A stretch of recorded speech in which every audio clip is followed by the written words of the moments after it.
I told y'all, we got the game on lock. Crank Lucas the rap deucer. Team Real Racing. Y'all already know we won.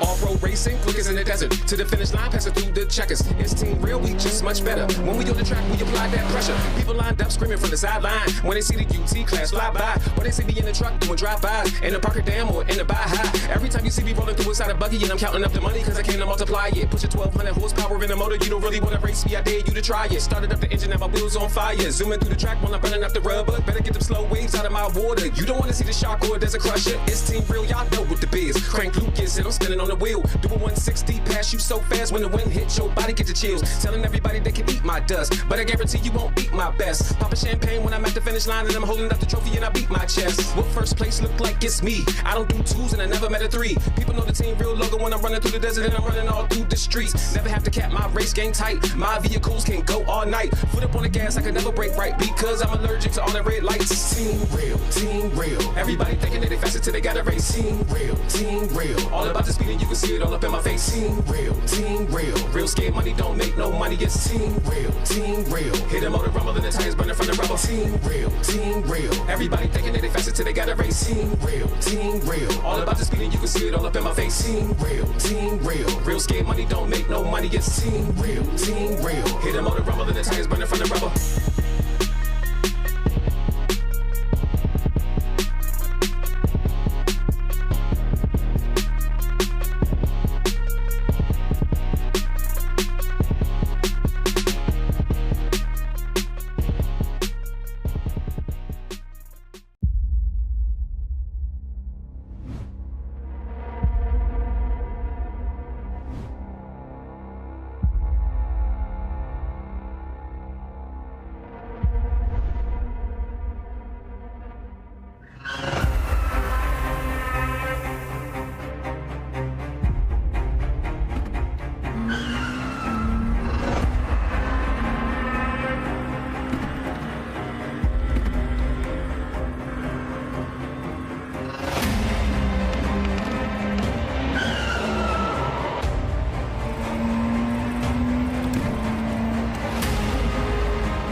You want to know what's going on in your dirt sports world? Whether it's four wheels, two wheels, Dirt Sports World's got you covered. From the dirt to the dunes, we bring you the latest action in racing, to lifestyle, the newest parts, the newest vehicles, and what the superstars of off-road are up to. Check out our social media for up-to-date information on Instagram, Facebook, Dirt Sports World, and more in depth. And check out the magazine at www.dirtsportsworld.com. And don't forget to check out our YouTube channel, Dirt Sports World, for some great videos. So make sure to follow us and come get dirty with us.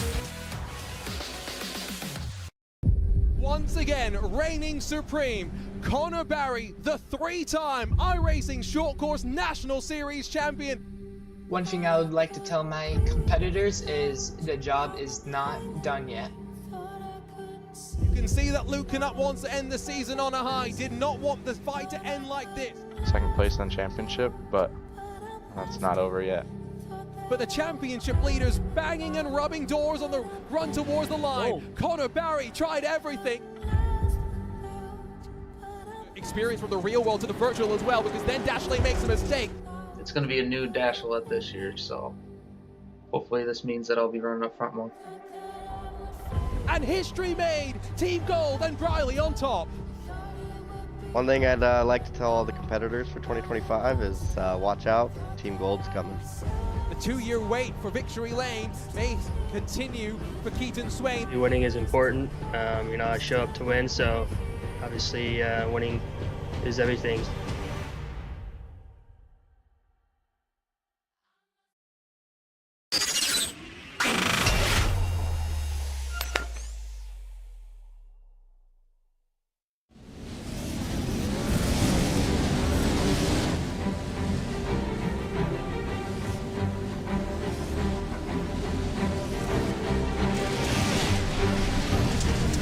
Just 2 rounds remain in the 2025 iRacing Short Course Pro 4 National Series presented by Team Real Racing and APV Simulators. However, 3-time champion Connor Barry stands just a handful of laps away from confirming himself as a 4-time champion and putting the rest of the field on notice. Hello everyone, welcome along to RaceBot TV. Our Junior Kanky Party joined alongside not by Dave Arnolds but by Joe Peak instead. Joe, it's so good to have you back, part of the iRacing Short Course National Series world. And well, it's not an unfamiliar scene that you find yourself joining Connor Barry on top and looking to confirm himself as champion once again. I'm just not the least bit shocked, and it's so good to be back. I love getting to call this series and really look forward to seeing what these drivers have in store for us at what is basically a bull ring of a circuit here.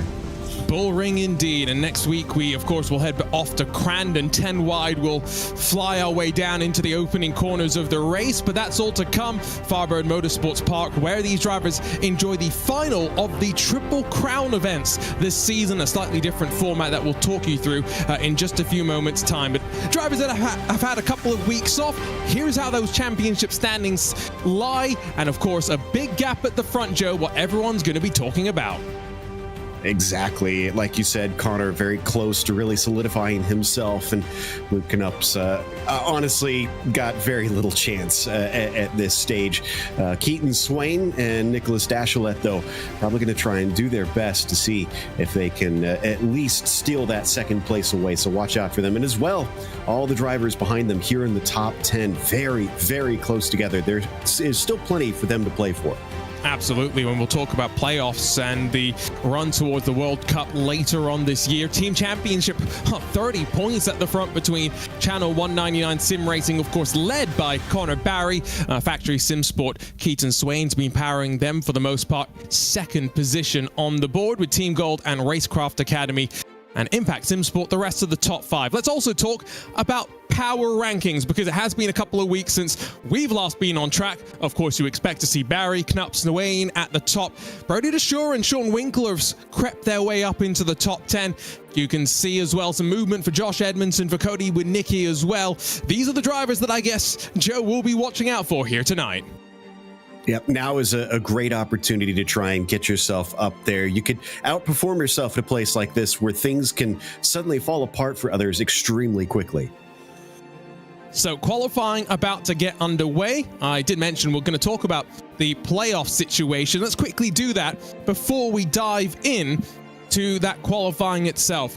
New for this year is the fact that we'll have a Pro 4 National Series, a Pro 2 National Series, which, by the way, iRacingShortCourse.com.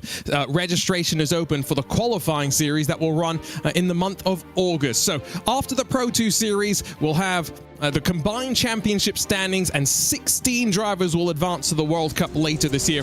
But 5 drivers have already won events this season, Joe, and have locked themselves in. So Barry, Knupp, Swain, Mittag, and Adams, a couple of drivers could join them starting here tonight with our Triple Crown format, which means 3 longer races than normal. And this is a place where you want those slightly longer races to try and make up for things, especially if you're inadvertently in the back. Qualifying going to be very, very important, which we see just starting now. Getting yourself that good at starting position and then not letting things go awry early in the evening. There are the medals, by the way, behind Connor. Barry, new for this year as well. Every driver has gotten one of those for winning an event. Barry's just happened to win a handful of those. Batman, as ever, watches over the shoulder of some of our drivers. There's Zach Drapkin pulling on the gloves. 10 minutes on the clock for this qualifying session, and drivers only get 4 laps, so there's no urgency by any means to head out there, and that's why, Joe, you see some of these drivers a little bit more slow to head out there and less urgency on their faces. Probably just trying to get a feel for, what the playing field is going to look like. And plus, you do have time if you feel like you don't like the warm-up lap to park it and send it back in to try again. Make sure that you're really happy with how the car has been set up and on its way. It's going to be very small margins that make the difference on the lap times here, since we're looking at just over 34 seconds just to circulate around here and only 4 corners. So there's not many chances to try and make up or lose time. Plenty of opportunities to make mistakes, though, if you ask me, from behind the safety of the mic rather than from behind the wheel. We'll note, have already seen Christopher Plumley jump into chat. Want to wish him and his partner congratulations. Baby number 5 was just born this past week, and his kid's also playing his first baseball game of the season, so he's not racing tonight, but he's got other things, hopefully back with us for the championship finale. Like Joe mentioned, waiting for the playing field to really be represented right now. There's about another 15 trucks on track at this moment. Fapparan's continuing to circulate around and pound around his 4 laps that he gets that are timed. I've also seen Luke Knupp head out there very early, so we're going to get a bit of a benchmark pretty soon from someone in that championship hunt and only looking for number 1. Yeah, if you think about the timing, you could theoretically wait to 3.5 minutes left to go on the clock and still get out there and get your 4 laps in. I wouldn't recommend it, but it gives you some time to sit and think. And sometimes some drivers will do it where they essentially take 1 lap and then they'll sacrifice one of their laps by parking the truck, waiting for a second, heading back out for a second lap. So don't be surprised if you see a few drivers just sit and wait in pit lane after they put one down, even though they have laps left, to try and hold on to it for later to see if they need it. So we saw from Luke Knupp. See if we get now a response from Edmondson, Drapkin, King, Barry. There's a handful of trucks out there on track. We'll also call out, since the last time we went racing, a handful of our drivers, Barry, DeShure, and a couple more, including, I think, Zach Drapkin, went racing at Wheatland in the real world, and plenty of them picked up medals as well. So big congratulations to those that went out there to compete. And I saw plenty of the community watching and supporting as well. Mason Prater, he's up to 2nd. Sean Winkler's up to 4th position, but we're still waiting for Connor Barry. Dashley in the air. It's a 35 for him. He's going to drop himself down outside of the top 5. And we don't see a lap from Zach Drapkin as well either. Crystal King still needs to put one on the board. You mentioned Connor needs to set a time. So a lot of drivers that are waiting till the latter half of this one here is on board with Connor Barry. Seeing what it looks like coming up over the jump here and towards the end of the lap. A couple of very tight corners to end it up, and especially these whoops. Very technical, very difficult to try and get the right time. Boy, he was really bounding the back of the truck over that. So Trenton Briley, he set his first lap time on what was his 3rd attempt. Nicholas Dashley's gone to 2nd by 21 thousandths of a second. Remember, his first time didn't count. And Connor Barry, 16 thousandths off of pole position. Luke Knupp's time still stands strong. And Barry hasn't bailed from this lap just yet, Joe. He's going to continue down towards turn 3. Interesting. So will we see him try and do all 4 laps in one here, or is he going to maybe take a break somewhere in it, maybe on lap 3? Again, really the rear of the truck just catching that last little mound in the whoop section and kicking it up into the air. This second lap, is it an improvement? 34.3. Yes, it is. And so, by a 1/10 of a second, he takes the top and now bails to wait and see if he needs to go back and respond. Half this session is done and dusted. Luke Knupp still got 2 laps with which he can set an improvement of a lap time as Crystal King ramps her Shenandoah Shine 278 off the wall. This is her best qualifying effort of the season so far. 4th provisionally and down to turn 2 for her. Seen a lot of improvement from her over the last couple years, finding so much speed out here, clearly figuring some secrets out at Firebird. But coming around the last corner, we're going to watch, well, actually, no, it's halfway through the lap here for Josh Edmondson, who we've switched to. I'm keeping my eyes on Crystal, but she doesn't improve, it looks like. Let's see where Edmondson places himself. Now, he's not in motion. We have seen some of the rigs. Joe and I were laughing a little bit about some of the brutality of the movement from some motion rigs for some of our competitors before we went live. Josh Edmondson is in virtual reality, which we talked plenty about, being able to move around your field of view and look at the trucks you're battling, you know, door to door with. That can be very, very important.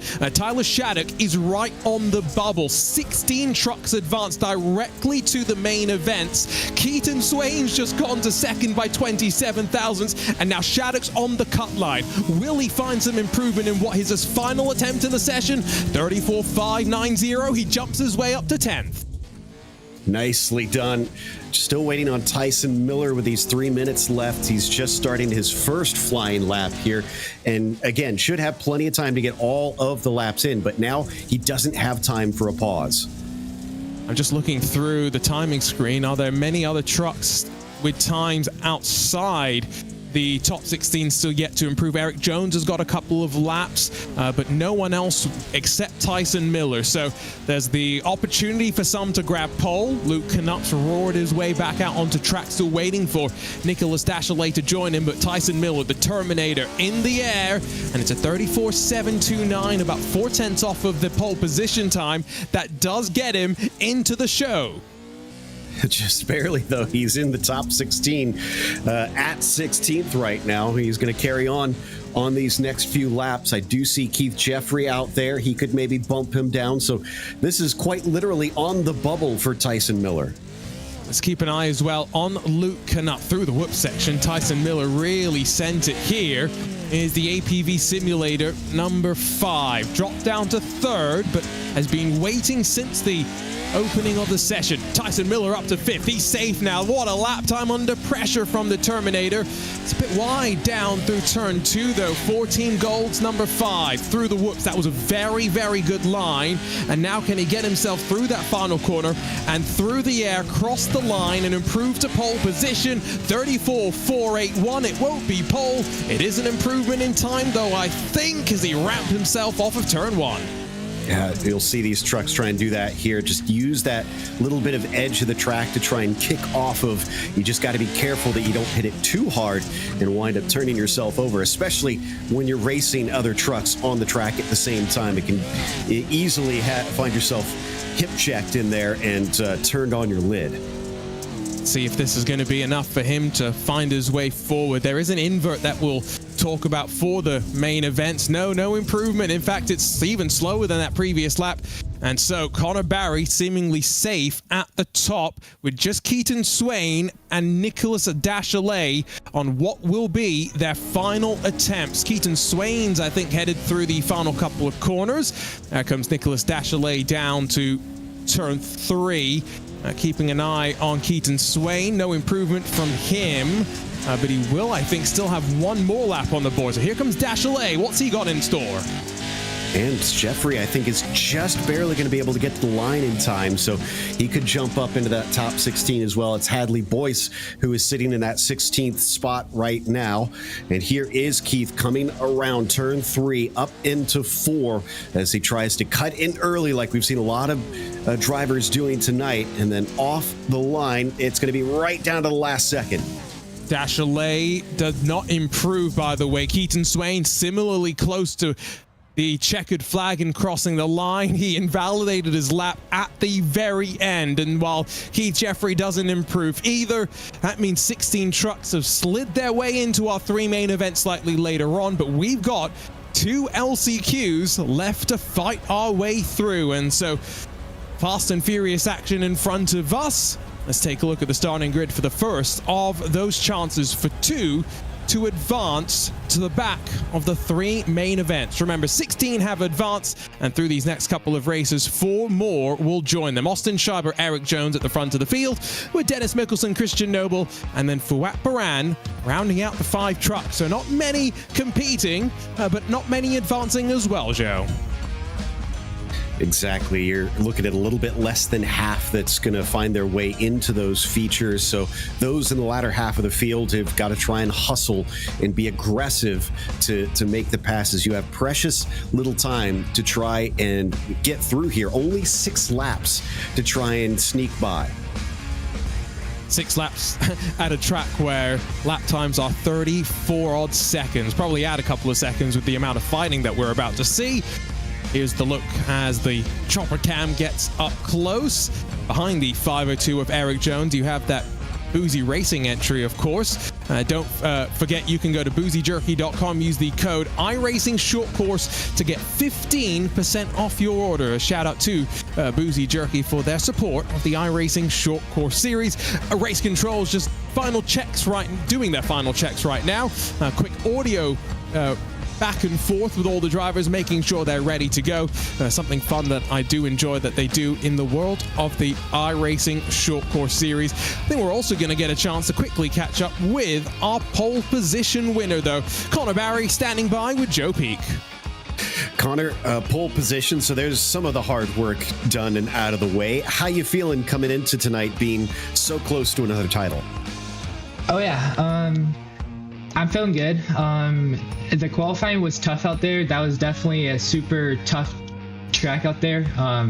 Been testing on a lot of dry dirt, and that dirt was soaked. So I'm glad that I was able to go out there and get the pole, and we're gonna have a battle up front. Obviously, we have the invert. How important is track position going to be for you today?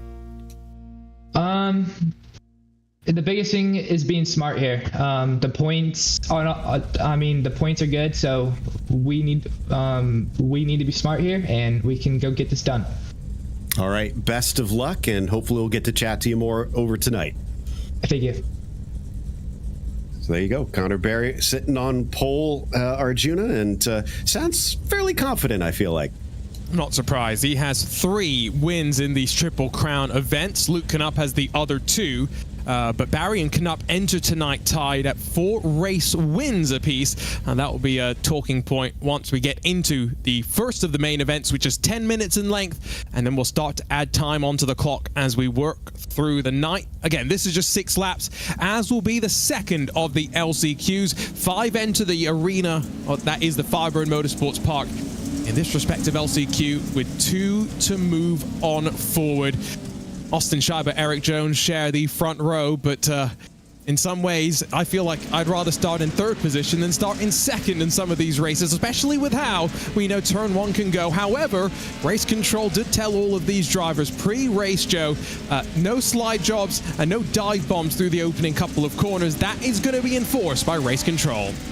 Yep, they want to see everybody get an equal chance at this one. So once the cars get spread out after the first lap, then, you can start to try and make those sort of moves. But doing it on the first lap really can accidentally ruin someone's night and just take them out of contention right from the get-go. And an early shout out to Aiden Irvine, as ever, in the Race Control booth. It's Austin Schreiber in control of the field. And already Eric Jones lying back slightly, trying to time this initial getaway. LCQ1 is go for the final Triple Crown event in the Pro 4 National Series. Challenge for 2nd immediately, but Dennis Mickelson does not get the elbows out, gives plenty of room, and so Jones ramps around the outside and holds on to 2nd. You're going to see that momentum being very important at a place like this, where so many of the corners are so tight. Pretty much every single one is a hairpin, essentially, as you're going 180 degrees or more on some of them. This is a quite remarkable shot, by the way, through the whoops. Look at the motion rig throwing Fouad Baran around. Great to see just how physical this can be for those in the real world, and sometimes I'm glad I don't have a motion rig, just looking at how hellacious some of those bumps can be. He's starting to lose some ground, though, to those in front. Jones and Mickelson still 2nd and 3rd, and starting to lean on one another slightly. Austin Schreiber's got some ground as they dive to turn 3. I mean, watching that, I legitimately would fear for my my neck and having some sort of injury. So yeah, it's really does drive it home. But speaking of driving home, look at Schreiber really starting to put some distance up there.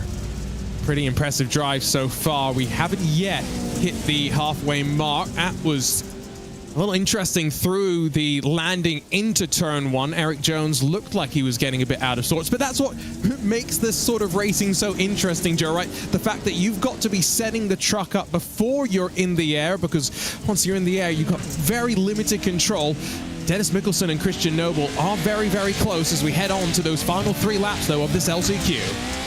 Racing is always about, looking forward and thinking ahead rather than what's right on top of you. And it's even more so in this style of racing because, like I said before, it's all about momentum. Those trucks are going one direction, and it's going to be very difficult to change that direction. So you really have to be gentle with them. 900 odd horsepower through 4 wheels compared to the 2 wheels that we'll be using in the Pro 2 National Series, which, like I mentioned earlier, qualifying underway in August, the racing around, I think it's October time frame. So you've got your opportunity to head on to iRacingShortCourse.com, sign up now and be part of that qualifying series. 2 laps to go. Schreiber clear at the front of the field, and Mikkelsen losing a bit too much ground. He's out wide through turn 1. Eric Jones looking somewhat comfortable in these remaining couple of laps. Yeah, this is exactly what Jones wants in this situation. The last thing you need is to have someone breathing down your neck and really threatening to try and overtake. Having that distance means he can just focus on his own race. All he needs is this second place. So he really doesn't need to try and catch up to Austin. This just kind of releases a lot of that pressure. See, Fouad Baran has taken the tow back to pit lane, so that's him done for the night. Remember, there's no second chance after this LCQ. It is as simple as that. Might be an issue on that truck as he almost falls lazily over the jump and then resets, but white flag in hand, Schreiber, Jones, and then Mikkelsen with a couple more corners left to try and make some magic happen, but it's going to be a little, too late. Schreiber and Jones will dance their way into the main event, survive the whoop section. Oh, it's easier said than done sometimes it feels, but these drivers have done just enough. They'll watch the second LCQ, and then they'll gear themselves up for 3 main events later on tonight. Yep, this is always really nerve-wracking in these races, so excellent job by Schreiber and Jones here to bring it home, get themselves into the feature races. But Mikkelsen and Noble are probably going to get a little bit more rest than they anticipated. More than they'd like, that is for sure. These races can have as many as 11 and 12 trucks, by the way, so we're seeing less chaos than we could. Cody Vanderveer, Keith Jeffrey, they're in the hot seats, if you will. Adam McAfee and Wes Graham want to punch their way forward, and that's it. It's 2 to advance, 2 to miss out. That's the story of LCQ2. So fewer trucks might sound like it makes it simpler, but it almost becomes a game of musical chairs then, and you don't want to be the one still standing when that music stops. So once they get past that first lap and they're out of that range where they don't want them to make the slide jobs, I expect this one to be even more aggressive. Just a reminder, if you're new to the Triple Crown format, after this race we'll have a brief intermission, but don't go far because we'll have 10 minutes for the first main event, 12 minutes for main event number 2, and all leading to a 14-minute main event 3 with a couple of inverts in those second and third races. All 4 drivers are now on the grid. We're just waiting for race control to get us underway. And then Cody Vanderveer, Keith Jeffrey, a couple of those drivers find themselves in a decent position. Adam McAfee has got Batman, as ever, looking over his shoulder. And then, I hate to say it, but someone has to. Joe, Wes Graham self-titles himself as Wes the Mess. He can't mess this up, that's for sure. No, won't want to. And I mean, I guess there could be worse things that you're nicknamed out there, and at least he embraces it. One thing that you wouldn't expect for this style of racing is precision is still so important. So you don't want to be a mess. You don't want to be messy. You want to really be able to hit your marks and be consistent each and every lap. And you mentioned Crystal King's evolution in the last couple of years. I think the same's true for many drivers in this series, including Wes Graham. It was the unfortunate announcement that came this past week that the regional series will not be run later on in 2025, but I think that's in some ways a testament to how it's built up the likes of Crystal King and the Wes Grahams. Not always maybe race winners, but in that mid-pack and solid enough that they're going to be around and putting themselves further and further forward the more that they learn. Let's go for LCQ2 though. Remember, 6 laps on hand, 2 to advance, 2 to miss out. Simple stuff it sounds, although Keith Jeffrey's already lost out. McAfee straight up the inside, and now the fight back up to turn 2. Yeah, he just got into the back of the car in front of him, and it forced him to check up, but he's trying to get back in it. Did a great job back into P2, but he's got to watch out because McAfee is still right on his heels. I didn't ever even notice the Team Gold logo in the Batman. I've always been too fixated on the Batman itself, but McAfee up the inside. He wants to join some of his teammates in the main event, but that's not going to work. The momentum builds a long way around, and Keith Jeffrey holds on. And so no changes at the end of the opening lap, but plenty of fighting. Yeah, and at least for now, they are very much in contention. Oh, as they get very close coming through that turn 2 sequence, it's always very compressed together, and there just is tantalizingly a move that looks like it's always on, but you have to be patient and really wait for the right time in some of these, because you can see they get that overlap as they all kind of slide around. And this is where the Pro 2s would be slightly different, when you can't rely on the front wheels to get you out of trouble. Someone like Josh Edmonds has talked about preferring 2-wheel drive in the past. McAfee tried the slide job through 1, didn't quite pay off. Next time by, when we cross the line, it will be 3 complete, 3 left to go. Here at, of course, what is a bullring. Next time out will be at Crandon, 1.5 miles in length, but we will start 10 wide. That always leads to chaos. But our championship may already be sorted by then. It will be drivers behind, fighting for bragging rights. Because let's not forget, Joe, everybody in this series has had a championship build up to this point, and they want to finish it as best as possible. Exactly. Whether you're fighting for, the last couple of spots or for the win, you want to end on a high note. Momentum is everything psychologically as well in racing. And this is definitely a lot closer than what we saw in that first heat, because, first to last, it's still almost 1.5 seconds between everybody. Cody Vanderveer is 17th in the championship, and I'm pretty sure he's been part of the main events of both of the previous Triple Crown events this season, so that's a streak he'd want to continue. And 2 laps to go. McAfee running a different line. He's trying something different, but it's cost him a bit too much time now, and he's got a lot of ground to catch up, but there's contact between the top 2. Contact that's not necessary. They're starting at the back of the field no matter what, Joe. Yes, you could advance 1 more row forward technically if Keith Jeffrey did pass Cody Vanderveer, but the main thing is stay out of trouble and make your way on forward with 1 lap left to go. Exactly. I was thinking the same thing. I don't think it was an intentional move that he was attempting there. Just maybe didn't anticipate that it would close as quickly as he did. So yeah, the main focus here for the 88 is just keep it clean, bring it home. Well, a couple more corners left to survive, and then our main event grid will be set. Cody Vanderveer and Keith Jeffrey started on the front row. Did see a bit of wheel-to-wheel action on the opening lap, but since then, it's been status quo. Vanderveer and Jeffrey to the main event. McAfee and Graham miss out, but the 20 trucks are lined up and loaded, and that's the face of a driver that knows the work is not done. Yeah, I saw a little bit of a sigh of relief for sure. Not the celebrations you tend to expect to see as we take a look at the results of Vanderveer at least getting a heat win. Only 2.5 seconds split those 4 as well. They were very closely matched. It just shows that without contact, without the chrome horn, it can be difficult to pass. It can be difficult to follow as well. So now, as mentioned, the 20 trucks are set to make it into our main event grid. We've got a couple of moments, though, before we actually go racing. A new iRacing session to launch. I think we'll step aside here on RaceSpot TV, but don't go far. Main event action to come in the 2025 iRacing Pro 4 Short Course National Series. I told y'all, we got the game on lock. Crank Lucas the Rap Deucer. Team Real Racing. Y'all already know we won.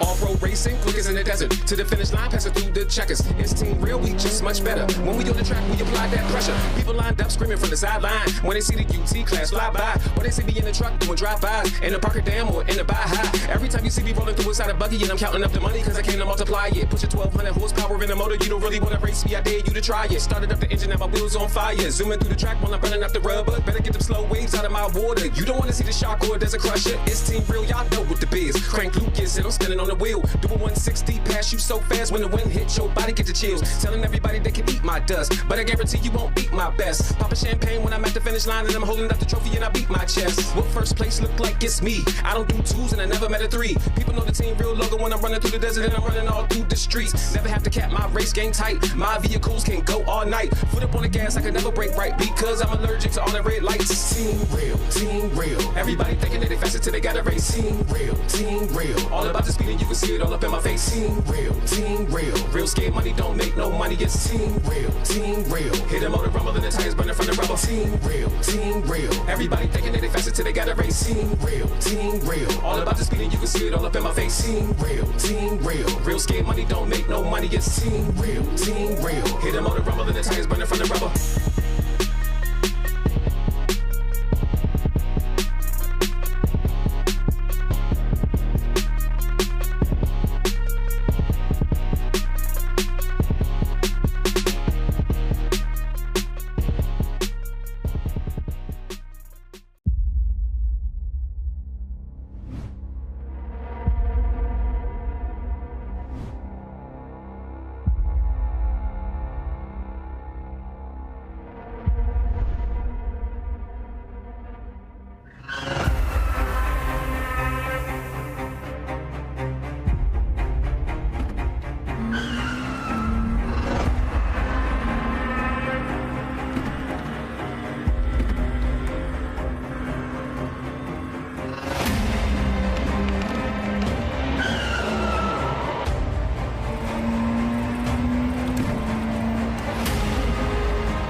You want to know what's going on in your dirt sports world? Whether it's four wheels, two wheels, Dirt Sports World's got you covered.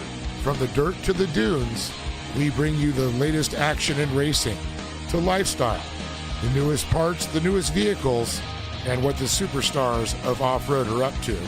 Check out our social media for up-to-date information on Instagram, Facebook, Dirt Sports World, and more in depth, and check out the magazine at www.dirtsportsworld.com.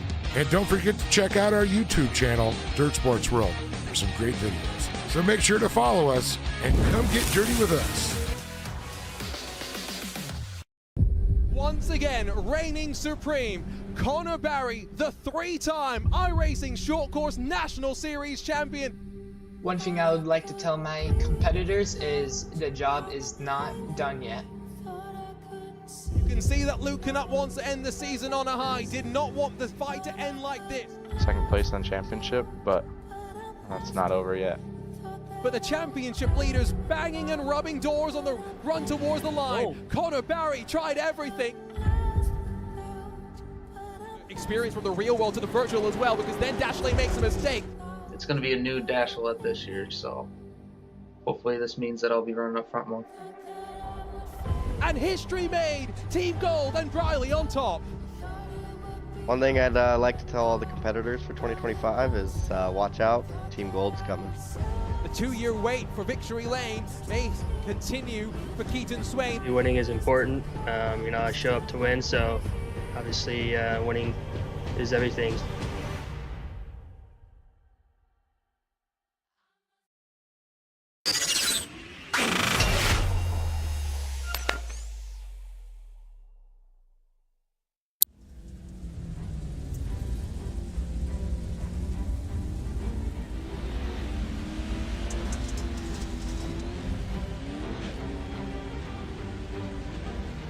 Welcome back to RaceSpot TV and to the Firebird Motorsports Park for the 2025 iRacing Short Course Pro 4 National Series presented by Team Real Racing and APV Simulators. Our Junior Kanki Party joined alongside by Joe Peak. And well, instead of just chatting between us instead of the booth, why don't we go and have a quick chat with one of our drivers instead? Joe standing by with 4th place qualifier, Nicholas Dachelet. Nick, we're getting ready to go racing here for the features with the Triple Crown format. Obviously, you guys have had a number of seasons now to get more adapted to this. What are your feelings on this format?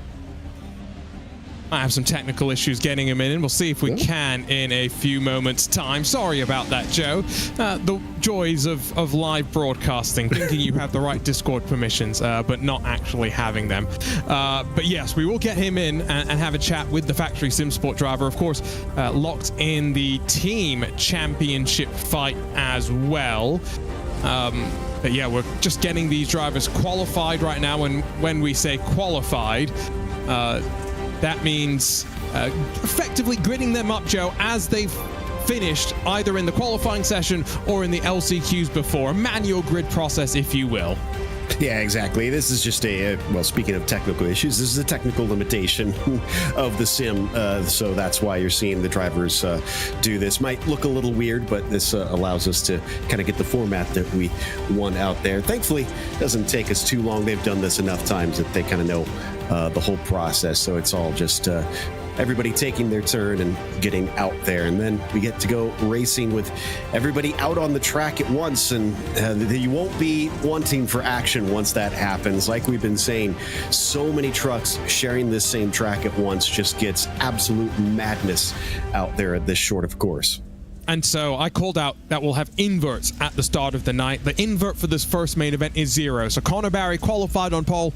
He'll lead us to the green. But the invert for main event 2 is 8. The invert for main event 3 is 4. And again, we're in this unique Triple Crown format, which means the winner of the night is actually the driver that accumulates the most points over these 3 races, Joe. So the inverts are somewhat important at the end of the day. Let's see if we can catch up, though, with Nicholas Dachelet finally standing by with Joe.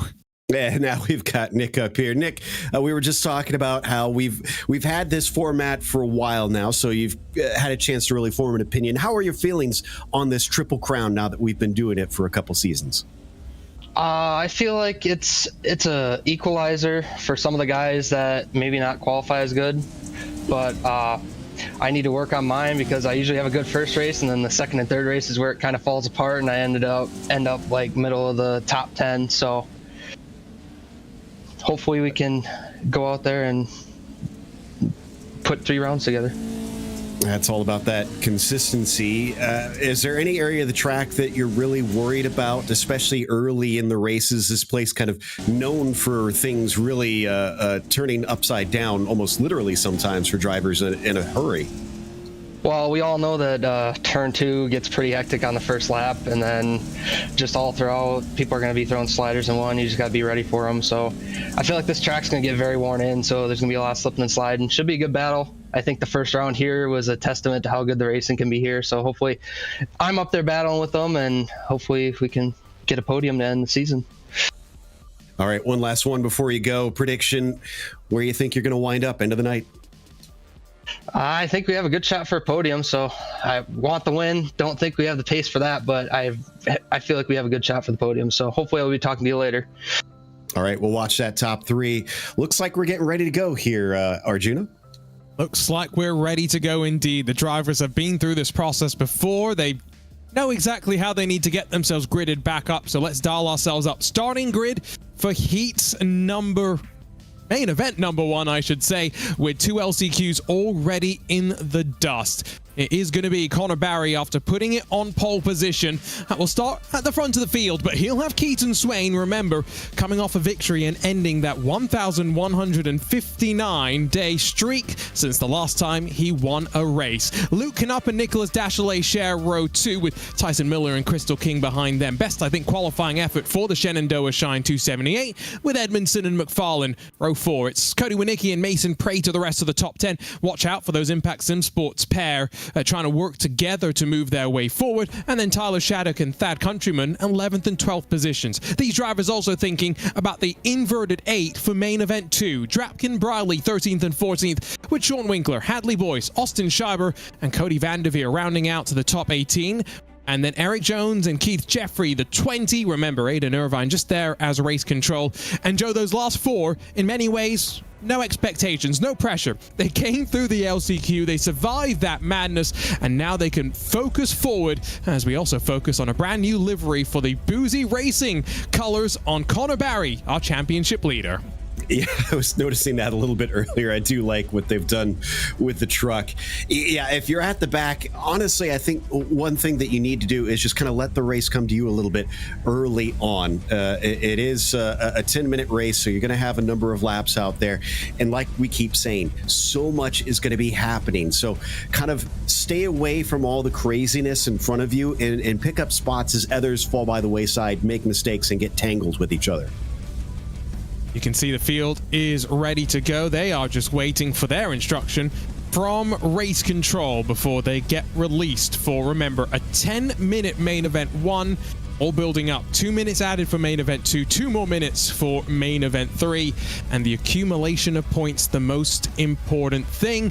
Don't forget, if you head to boozyjerky.com, use the code iRacingShortCourse.com, iRacing Short Course rather, you can get 15% off your order. I actually found some Boozy Jerky at my local grocery store, so I picked some up, enjoyed it quite a bit, although you need to also find some sort of a pairing that is 18 plus. Not recommended for those under the age of 18. Legal things we got to get out the way. Exactly, but it sounds like a good time. I am intrigued now. I'll have to try and see if I can find some of this. Oh, it's the US. It's 21 plus technically, isn't it? Right. Yes. I should know that. I've been here long enough. Anyway, how much chaos are you expecting, Joe, given how almost quiet the LCQs were? I mean, that does tend to bode well. It depends on how you see this. Is this, almost kind of theater rules where if you have a good warm up, does that mean it's going to be a poor race, or are we expecting the reverse, where it's going to show us signs of what to expect from these drivers? Personally, I think that we're going to see a lot of chaos in the mid pack, but the front of the field, I think, is probably just going to try and let this one pan out before they start to really put some moves in. We're getting an additional pace lap, so the iRacing sedan is really getting its tires gripped up out of turn number 1. That is an interesting thing to witness. We also have to just keep in mind the fact that the track is effectively being reset as well. We had qualifying in those 2 LCQs and then jumped into a new session, which means, Joe, the track in main event 1 compared to main event 3 is likely to be very different, especially given how short this track is. Yeah, and honestly, you think about it, with those extra 4 minutes for the final one, that's almost 8 laps extra, probably around 7 or 6 laps extra that you're going to get out of just a couple minutes added. That really tells you how quickly you go around here. We are ready to go. Final Triple Crown event of the Pro 4 season, and the front 3 drivers have all won races in this sort of format before. So what will those behind them be looking to do?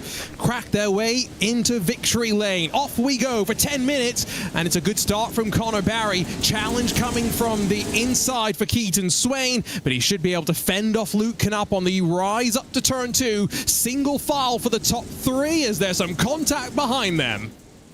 Yeah, you got to be careful there. Like I said, mid-pack is where all the action is going to be. They're already losing a little touch with those top 3, and this is what we kind of anticipated as now they get turned around. Somebody almost going over. I think that Countryman had a poor start. I couldn't quite pick up who was in the middle of all of that. It might be Countryman once again. And indeed, yes, I think it is. Lap 1 comes to a close, and there's no competition caution like we have in the regular format events to pack the field back up. This is a 10-minute sprint, and those front 3 drivers are already looking to establish their gap. Tyson Miller and Josh Edmondson squabbling amongst themselves down to turn 3. And I think this is very smart what we're seeing from those top 3. You kind of let a few laps get in, because if you start attacking one another immediately, you can so easily get mired back and all those drivers behind you lose positions as someone tries to pick you off. Now they've got a gap. Now they can try and get aggressive without worrying about what's behind. On board with Cody Winicki, we said keep an eye out for the Impact SimSport machines. He's been able to work his way up slightly. His teammate Mason Prater, though, has unfortunately lost a little bit of ground. Down the hill they go. We've only burned 90 seconds off the clock right now as we work back around through the woods. But Barry is going to lead. The pressure's there from Swain, Knupp. Dashalay's got that little bit of a gap to try and close at this point. We've got to somewhat keep an eye out on the fight for 8th as well, because remember, that's the fight for inverted pole position in main event number 2. Yeah, right now it's Cody Winicki that's got that position. In fact, there's a battle in front of him, so he probably wants them to settle that out, and he's actually going to duck underneath with a move as we see the battle for the lead starting to heat up. Swain deciding now's the go time. He's starting to put on the pressure and look left and right to see if he can unsettle him. That's really what it's all about, thinking a few corners ahead and looking for the launch off the turn rather than the way into it. Each position is worth a point. It is as simple as that, and so there's no benefit to really finishing that much further up the field. You just need to be consistently at the front. And the last time we raced this Triple Crown format, Barry was on the podium, I think, across of all 3 of the races. Let's see if he can do that again. He's left the door open if Swain can get the 900 horsepower down. I mean, they are flirting with the battle right now. They're putting each other under watch, but they're not really forcing the issue just yet. Swain's going to get a good run out of the final corner, but again, the inside loses its momentum, and this is where Barry will hold on. Now, does Luke Knupp decide to go to the outside? Because Nicholas Dashalay has closed the margin, Joe, and he's right on the back of the top 3. Yeah, I think he lost his chance to try and take advantage of that. You got to be right up there and really watching what's happening, and almost lost a spot to Dashalay, but it looks like he's going to come back. It's Swain and still try and take this away. We're on board with Dashalay. See, he's got a full view of everything, so he can see who's losing momentum and try to set himself up when those 2 in front of him are fighting. And you're already seeing a line being burned effectively into the dirt right now. The cushion building up on the outside of turn 1 as they fly off the wall. And now about 4 minutes complete in this first main event. 2 more to come after this. And Connor Barry has effectively at this point done enough to wrap up the championship. Joe, the talking point that he gave us coming into the night was stay out of trouble with race control, and the championship was his. Easiest way to stay out of race control's watchful eye: run to the field, keep yourself out of the harm's way.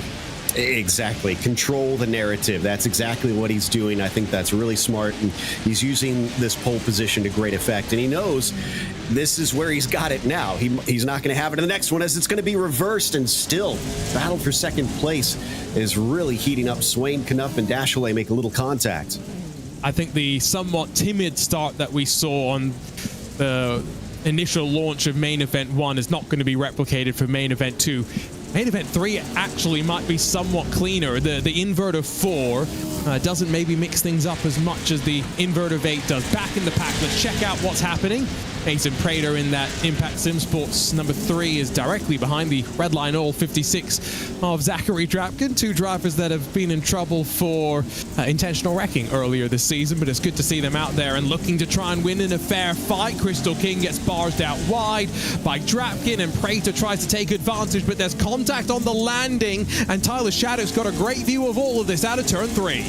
A little sad it didn't work out for Prater, because that was masterful the way he cut back underneath. That's kind of what I've been talking about. You watch what those in front of you are doing, and you set yourself up to capitalize on it. So battles are always going to be a chance to try and make up positions, not necessarily for the 2 that are fighting. We finished half of this main event.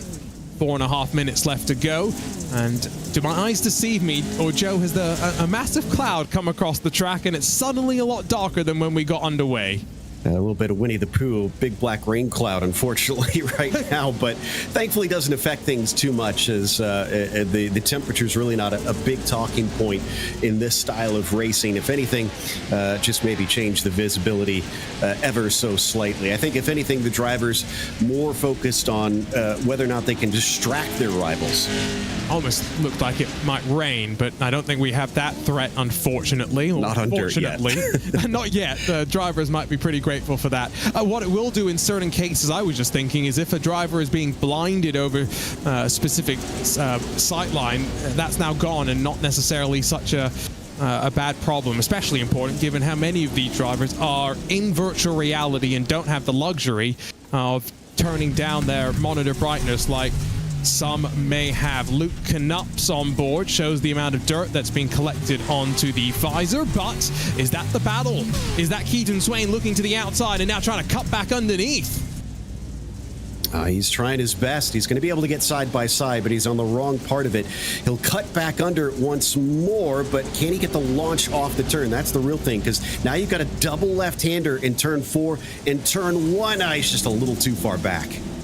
So Keaton Swain has only won one race in these Triple Crown event formats. Connor Barry's got 4, looking to make it 5 and distance himself out from Luke Knupp, also with 4 wins. That's a great swing, though, through 2. But again, Swain left on the outside and now barged out wide by the championship leader. No quarter taken at this point and no quarter given. Luke Knupp's on board, shows him left on the outside, trying to switch back underneath once again. This is really good stuff. Really clean racing between 3 championship fighters all the way through the season. And that was very clever out of Connor. That just shows you the skill that he has. That he placed his truck very intentionally to kind of force Keaton to have to go wide. That interrupted his momentum. He couldn't capitalize on going the long way around and using the rim shot, if you will. So, yeah, just he knows what he's doing out in front in that number 2. It's the reason why he is looking like he will become a 4-time championship winner. And when I say 4-time, 4 times in a row. 2 minutes left on the clock, so that should mean 4 laps left to run. And now a couple of truck lengths between the top 2. A fight for 8th position's pretty intense as well. Zachary Drapkin and Evan McFarlane are giving as good as they've got right now, with Crystal King behind them. And there's the contact. That's what I'm mentioning. More contact up towards the corner. Almost 4 wide. Short course action at its best, and Crystal King says thank you very much. That's what I love about watching her race, is she knows exactly when it's time to get aggressive, and she's not afraid to throw that truck around. 3 wide still behind her. This is exactly what she needs. She's in that inverse position, that pole. Whoa! That was some airtime for the red line. 056 just about hangs on, but the left front's gone. It's taken too much damage, and Drapkin drops to the back. He'll join Trenton Browley in DNFing this race. Back up front, I think that fight for 8th position now maybe has got a bit of breathing room for Crystal King, but still no breathing room between the top 3. And Dashley's got Edmondson not far behind him with 2 laps left to play. Now it's really coming down to it. 2 laps goes over in just about a minute, so it's going to be over before you know it, and Swain is still putting the pressure on, but everything he's been trying so far hasn't really panned out. He's got to have to get really creative. Just watching and thinking, if you're behind Connor Barry, he's placing the truck everywhere that you don't want it to be. It's going to take something like this. 1 lap left to go, and Swain's not waiting around. To the lead, and to turn 1, he's got the inside, he's got the point. He learned from what he's watched from Connor Barry, just kind of leaned on a little bit, coming around the corner, and that, again, halted his momentum, but Connor's going to come back at him now. And there'll be 3 wide down to 3. Barry cuts off Keaton Swain. Knupp's going to be left the long way around on the 21 Sim Coaches machine. This has been great. We've got 2 more races after this as well. A drag race potentially for 2nd spot. But the championship leader, looking like he'll be a 4-time champion, wins the first main event of the night. Luke Knupp grabs 2nd away from Keaton Swain on the final lap of the race. Swain was so close. He was less than half a car down the length of the number 5 when they crossed the line there. He did a good job cutting back, but it was just too little too late. And maybe his eagerness to go for the win ends up costing him second. He'll start, though, in front of Knupp and Barry once we invert the top 8. Barry grabs yet another race win. That's now 5 in these Triple Crown event formats. Luke Knupp second, Swain third, and Dashley, Edmondson, Miller, Winicki, and King grabbing that inverted pole position and holding off Mason Prater and Evan McFarlane. That's the top 10, and a bit more of a gap starting to build as you find Cody Vanderveer, Tyler Shattuck, Sean Winkler, Hadley Boyce, Austin Schreiber, Thad Countryman, Keith Jeffrey, Eric Jones, and then Zachary Drapkin and Trenton Briley are DNFs in the first race of the night. Let's go, though, and chat with our winner, Connor Barry, standing by with Joe Peak. All right, Connor, job 1 is done. You take the win. Now you have to start from 8th. What's your approach coming from partway through the field now? Approach is just gonna be smart out there. The track is very weird. Like, honestly, it's not something that I thought the track was going to do. But we're gonna throw a change at this truck, and hopefully we get, and I hope I can find some more speed out there, and hopefully we can make our way up. It's going to be tough, but it's going to be fun, and just got to be in the top 4, so it's going to be good. Now, we saw both you and Keaton kind of leaning on one another a little bit in some of the pass attempts. Is this going to have to be a very elbows out race? Yeah, I think so. It's definitely a track where you have to be aggressive, but you still have to be clean. And I think that's what you saw out there. It's going to be aggressive, and people are fighting for points up there, and it's going to be fun. All right, best of luck coming from 8th place, and we'll see if we get to chat with you again. Thank you. It's Connor Barry, regrid in 8th on the inverts, and understand we might want to try and talk to Crystal King here before we get started, but hopefully we'll see if we can get her dragged into the booth here shortly. In the meantime, she sits in a very good position, Arjuna. And she had to fight her way into that position as well. You can see the field resplendent in their liveries. The Shenandoah Shine 278 has become quite distinctive as well. Remember that we do increase the minutes in this race. We go from 10 to 12, and let's chat to Crystal. She's standing by with Joe. Crystal, reverse grid. You're going to be starting on the pole with this one. Any nerves? A little bit. It's been a while. I think that actually the last time that I was on the pole was this race at the Triple Crown last year. So hopefully my luck is as good as last year and I can finish somewhat up here and don't get freight trained. I'm sure it's going to be a difficult one out there.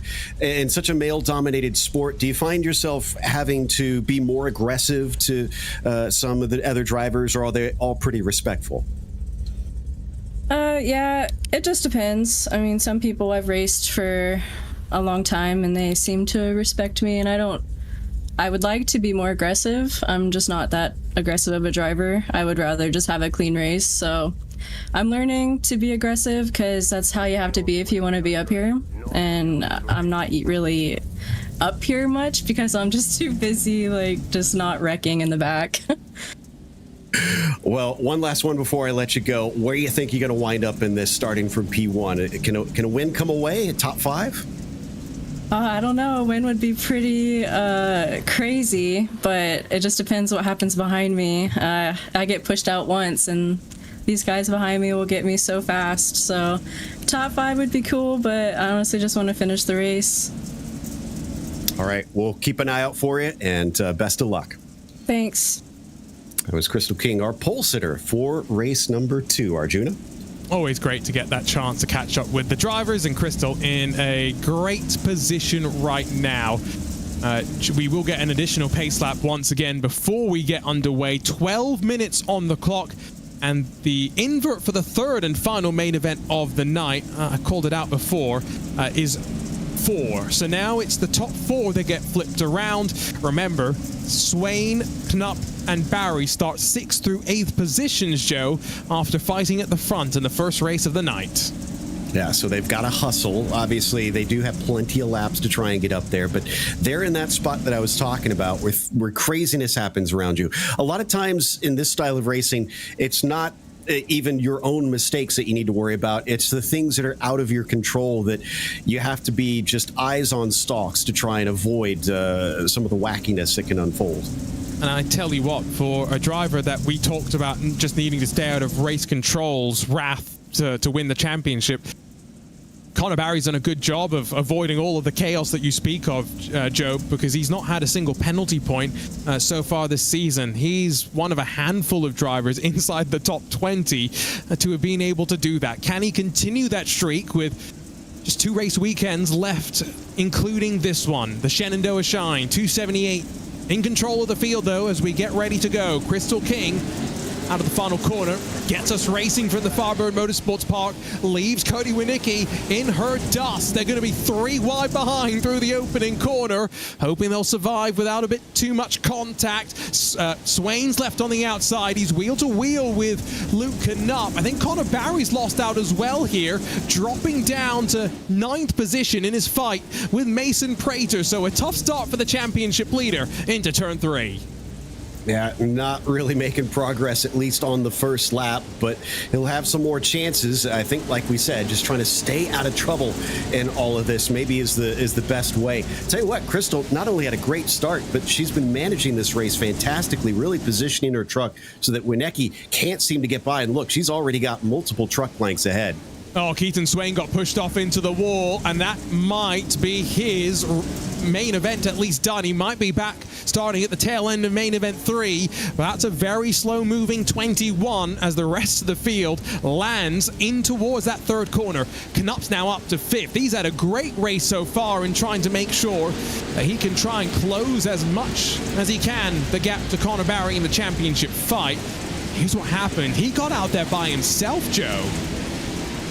That can happen sometimes. Just drivers will have a bad landing and the truck will bounce in a way that you don't expect. So it does happen. In that case, it can be a little bit disappointing when just the smallest of errors can end your night. That is unfortunate. Timing blipped out for a second, but everyone back on our screens now as Evan McFarlane fights with Cody Vanderveer on the edge of the top 10.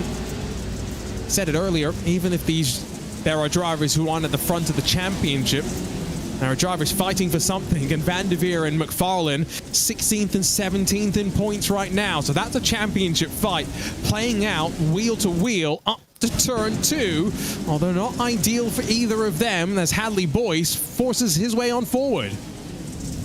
Yeah, and the more you fight side by side like this, the more ground you're going to start losing to those ahead. For drivers like Knupp and Barry, that's the last thing they want. They need decisive moves to try and get by. And boy, these two are giving no ground. Oh, and that's a little too far to the side for McFarlane. He gets turned. The KS Industries 444 finds itself in the guardrail, but able to power off down in 19th position. Keaton Swain still sitting in pit lane.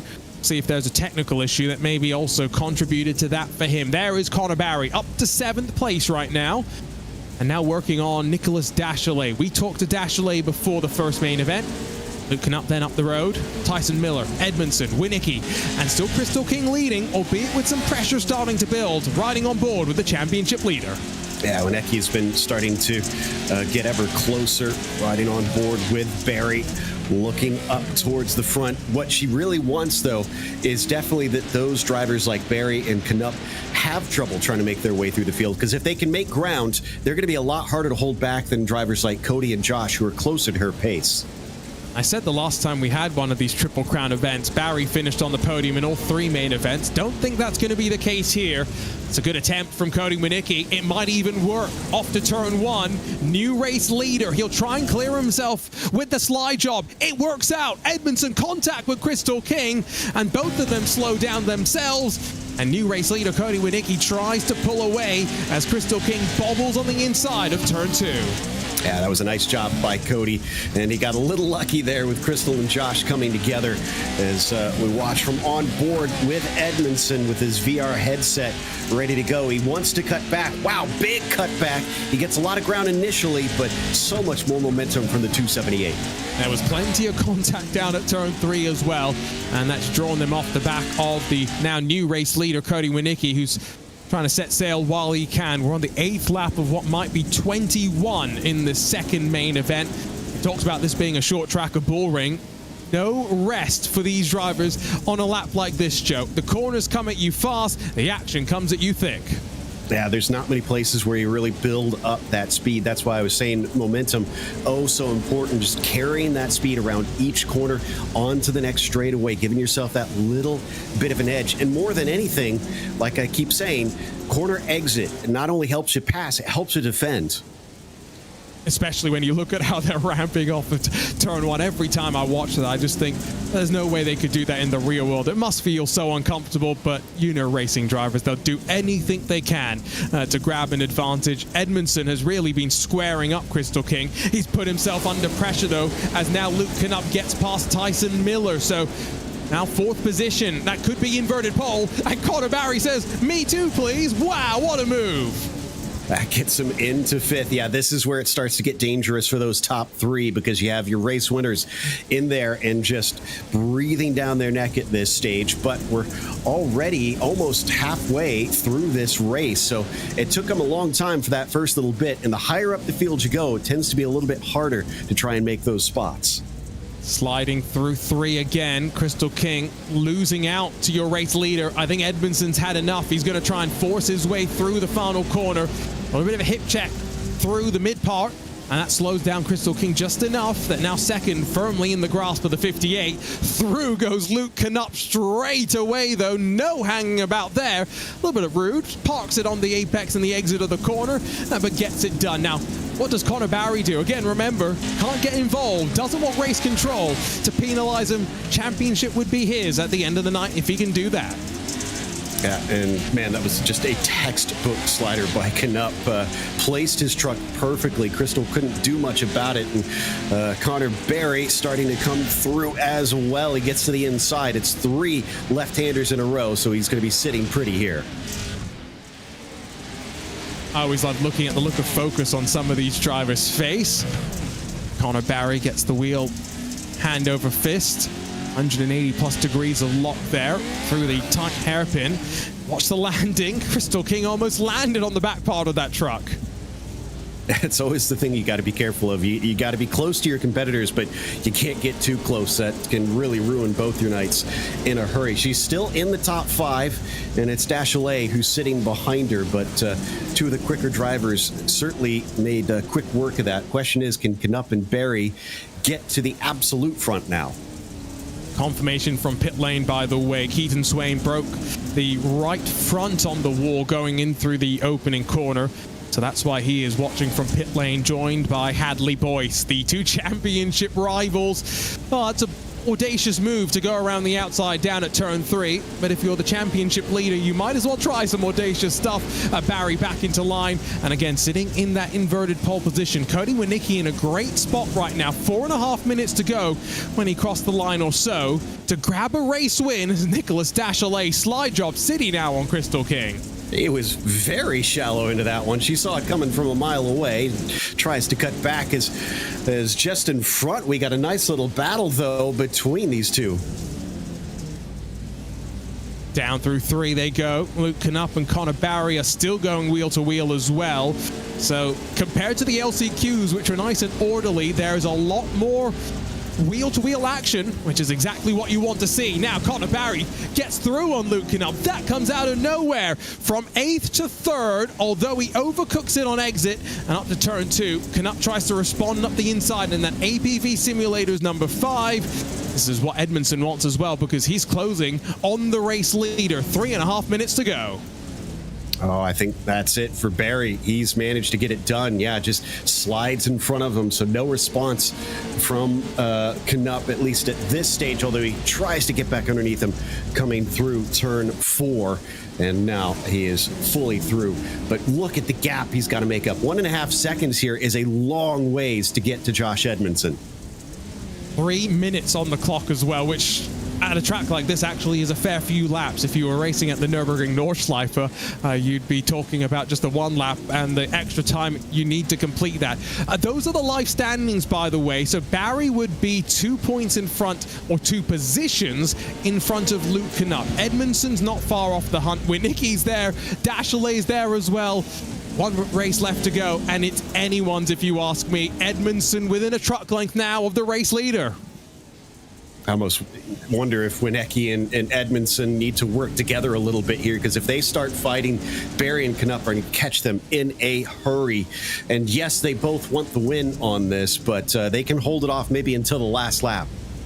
It's been a great race. This has been a great event as well, and don't forget, as much as we might not have a championship on the line next week, anytime you go to Crandon, Joe, you know it's going to be a good time when you send 20 trucks 10 wide into the opening corner. Contact through turn 1 here as Edmondson tries to move Winicki. Don't think that was on purpose, though. Just grabbed too much speed through the opening corner. Well, and Cody landed kind of weird on the wall, so yeah, that hurt his exit. So that's why they're suddenly battling side by side. But Cody's going to have the inside, and he's going to force him out, so he's not going to let him have it easily.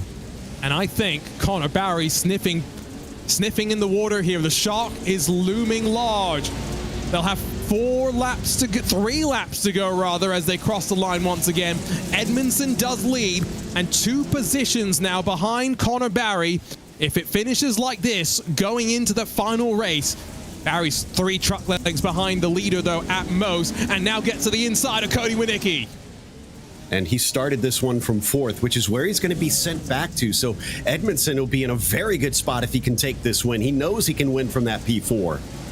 I was talking about Edmondson preferring the Pro 2s. We still have the whole summer before we can even talk about the Pro 2s. He wants to win now in the Pro 4s. Barry is there. 2 laps left to go. Edmondson hoping that Winicki puts up enough of a fight. He'll slow down those behind. And Winicki has had a very good season. 5th in points coming into the night, but opens the door for Barry to get it done through turn 2. I don't know how he got that truck slowed up in time. I thought that was going to be a huge accident right there. But not only did he get it wound up, he got it accelerating out of the corner, and that's giving him more chances as he's going to lean on him once again. This is the move, just kind of push them out wide in turn 4. And if Barry gets it done, it would move him to within 1 point, or rather 3 points of Edmondson. Gives him that little bit more breathing room, but at the same time, cannot afford to get too physical here. Keeps an eye out in the rearview mirror. Luke Knupp thought about it. Barry does get, though, a nose in front, down to turn 3 for the final time. He's really good under braking down into turn 2, but he didn't quite do it last time. Can he finish the job this time? Josh Edmondson will exit out of the final quarter and take his first win in these Triple Crown formats. Heartbreak for Cody Winicki, who drops to 4th in the closing stages. Barry and Knupp fight their way back to the podium spots and will run 1 and 2 going into the final 14 minutes of action at the Firebird Motorsports Park. Wow. What a final couple laps that was. An incredible job by both Edmondson and Barry, frankly, to make up all the positions that they did in those last 6 laps. And that also tells a story in Team Championship. Remember how close it was between Factory Simsport and Channel 199 Sim Racing? Well, Edmondson and Barry doing exactly what they want to do, with Luke Knupp slotting in behind them. Cody Winicki, 4th for him. He'll be one, though, to watch, starting from inverted pole when we get underway. Dashley, King, Miller, Winkler, and then Drapkin and Vanderveer. Only 7.5 seconds covering the top 10. A little bit closer than in the first of the main events, with Prater, Jeffrey, Briley, McFarlane, Countryman Jones, Schreiber, and then Shattuck, followed by Hadley Boyce and Keaton Swain. Let's see, though, if we can catch up with a couple of the drivers before we get back underway. First up, I think we should hear from our race winner, Josh Edmondson. So let's see if Joe Pete can dial him up. Yeah, it looks like we've got him here. Josh, impressive win out there. That had to have been just, numbers swirling around your head the entire time. It looked complicated trying to both attack for the lead while watching out for Luke and Connor. Yeah, well, there's no mirrors in here, and I didn't even look behind me, to be honest. I was just trying to focus forward and make some clean passes, and yeah, this track is really tough to pass at anyway, so yeah, really happy to be able to get that win. So now you start behind the 5 and the 2 truck. Can you repeat that? Can you get by them, or giving them the track position, is that going to make it a little too difficult? Track position is huge here, but it's bullring, so just about anything can happen. Luke's really fast, I know, here, so it'll be really tough to pass him. Yeah, we'll try though. We'll try and keep it clean and have some fun. I know you said you'll try and keep it clean, but with the championship practically off at this point, does that open you up to try and maybe do a few things you wouldn't if you had to worry about numbers? Yeah, I don't know. I won't really get too crazy anyway. I got a lot of respect for a lot of these guys around here. We've all raced each other a lot. So, I'm not going to do anything too silly. And yeah, like you said, I can't really gain anything, maybe try and go for this win. But yeah, I don't want to earn it, in a bad way. So yeah, hopefully we can, put it together. All right. That was Josh Edmondson starting from 4th, our winner in race 2. Arjuna. Let's see if we can catch up with Cody Winicki as well in the Racecraft number 9. Now, Cody, it's maybe not the question you want me to ask you, but I've got to ask. Starting speed, being penalized for that once this season. What's the plan going into turn 1 this time around? Stare at my speedo and make sure I'm good to go this time. Of course, put that aside. This is a great opportunity for you to grab a win. What happened in that previous main event? It looked like plenty of wheel-to-wheel action and dicing between those front 4 for the majority of the race. Yeah, it was good racing. It was just difficult to get the truck to rotate, but we took the sway bar off for this one, and we're going to see what we can do. Answered my next question. You're a professional. I was going to ask about changes. Cody, best of luck for this main event. Thank you. Joe, I love it when they read our minds and they know exactly what we want from them. Makes our life a little bit easier, but I mean, it's not going to be an easy life in this race. You heard many drivers talk about tonight that track position is so important, and this place just hands you things out of left field. So a longer race now, more chances to try and make it back up, but you really can't try and take for granted what's put in front of you. This is a race where we'll keep those points up on the right side of the screen so you can keep a theme of the relative storylines, but it's pretty simple in terms of championship. Connor Barry stays out of trouble. The championship is his, and the sun has dipped below the horizon as we head into this final race of the night, I guess. And, well, it's still a funny sight seeing the iRacing sedan pace car work its way around the Firebird Motorsports Park, seemingly with no issues, no slipping and sliding. No, I remember we covered a race some seasons ago where when they did have the mid-race caution here and they sent it out, it was going probably a good 80 miles an hour and actually leaping over the jumps, and that cracked us up pretty good, honestly. Yeah, this driver looks like not only is he a professional, he has got the right tires underneath him. What are your expectations then, Joe, as we get ready to go? Well, last race of the night, I think you're going to see a lot of drivers throw caution to the wind. I think it's going to be a little bit more crazy there, or all through the field. And there's only one more round of the championship left after this as well. So we are very much headed into the final stages of this Pro 4 National Series. How this year has flown on by. And now Cody Winicki in control of the field, hoping he does not pick up a second penalty for an incorrect start procedure. Off and away he goes, and 14 minutes thrown on the clock, and I think we're good. Battle for seconds sees Knupp and Barry alongside. We ride on board with Josh Edmondson, squeezed by Nicholas Dashalet, and squeezing happening for second. Bit of contact, Dashalet gets shoved up to turn 2. I don't know how these drivers manage to sort out what's going into these corners at the start of this race. It is absolute madness into there, but the top 4 actually are almost nose to tail now, so they've gotten single file quickly. Nice, tidy start, all things considered. It is Connor Barry, as you can see on the right side, still leading in the Triple Crown point format. across of these 3 main events. It's Luke Knupp only 3 points, aka 3 positions behind. The problem is, he's in 3rd, Connor Barry's in 2nd. There's not really too many points for him to grab. As Cody Wadicki dropping down. He's just pulled off to the side of the track. I'm not sure if he's had a technical issue or what. Didn't seem like he had damage, but he's parked it, and I think he's done. You are right. Parked it, and in pit lane now. We'll see if we can get word from down on pit lane. But that is odd. It's not 100 laps, by the way, in this race. It is just the 14 minutes as we've been calling out. Now, has he broken the right front on landing here? That's the only thing. A car's not turning, that's for sure. So yeah, he must have gotten some damage then. I didn't see a black and orange flag, so it shouldn't have been bad enough to end his race, but it looks like he does not have enough. There we go. We're watching on board, and yeah, really. Oh, here we go. No, that's this corner. He did have a bad landing. He was quite far in the right front, so it could have broken that. Did the steering wheel kind of go straight as well? I don't know. That's a weird one. We'll see if we can get a better update from the pit lane, as we mentioned. Does mean, though, Connor Barry leads. Dash is now in front of Luke Knupp through all of that. And so Connor Barry in the perfect position. Like you said earlier, Joe, writing the narrative to close out this penultimate round of the season. Not only is he leading, it's 2 seconds the gap right now. Remember, he took the fastest lap in qualifying. That's really bad news for everybody else, unless he has some sort of hiccup.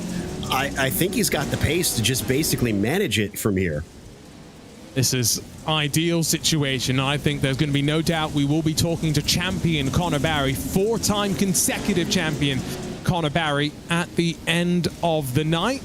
Nicholas Dachelet's in a great position to grab some very valuable championship points, though. He needs Josh Edmondson to really lose out, though, to grab 3rd.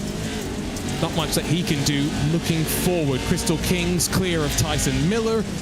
As mentioned, teams and drivers hoping to end their season with as many points as possible. Luke Knupp's really on the hunt here.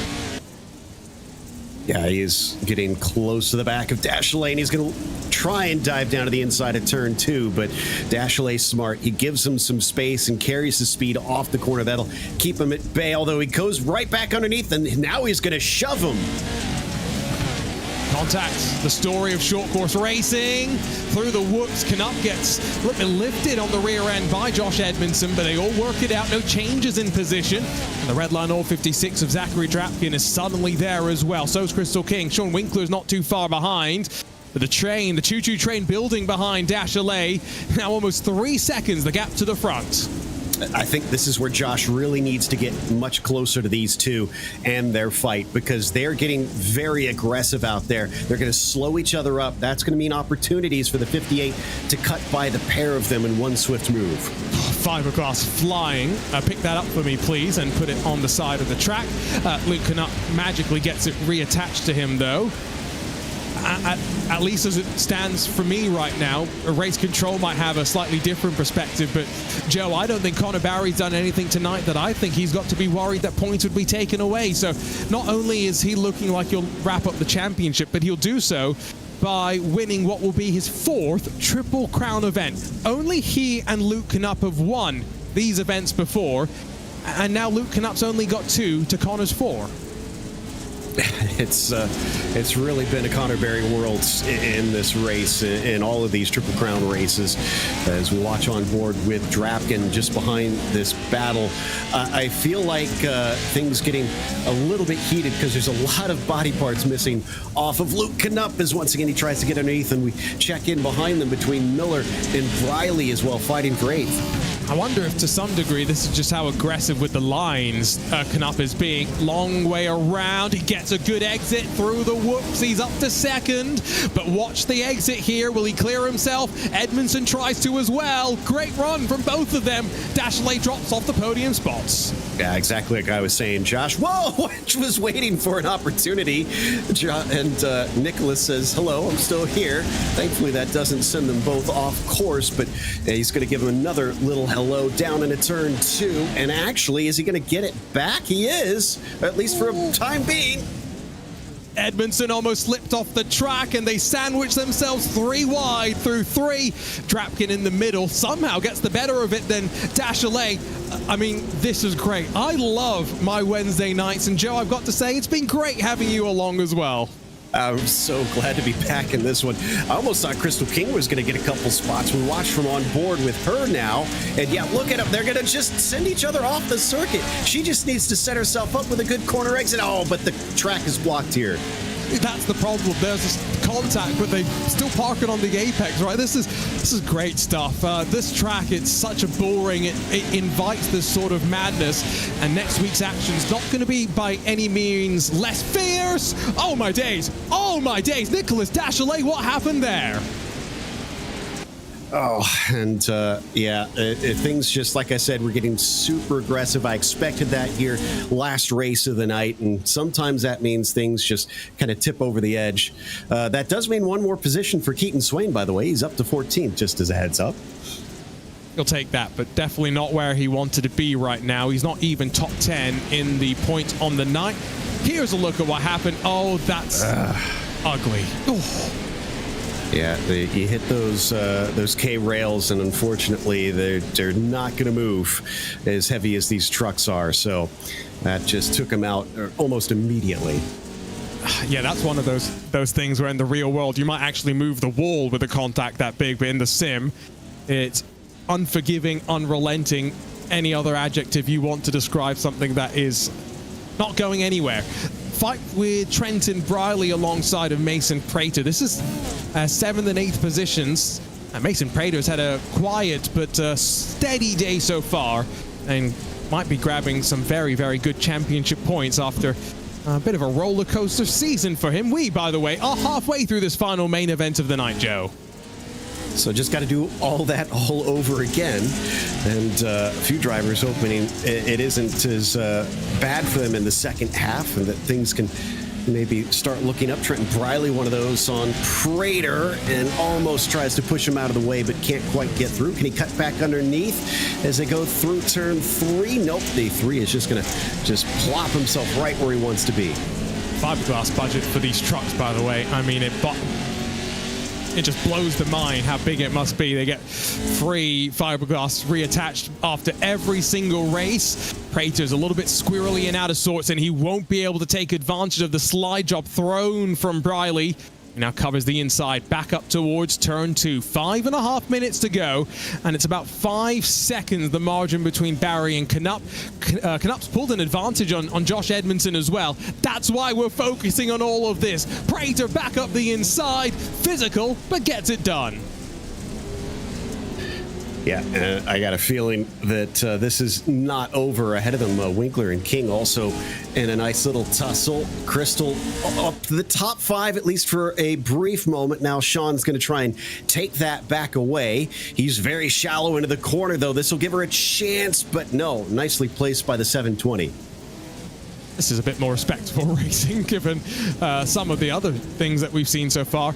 Earlier this season, there was a change, Joe. Race control went from requiring drivers to submit incident reports to automatically going through and reviewing everything on every lap automatically just by default, which we've got to say, kudos to the race control team for taking on that burden.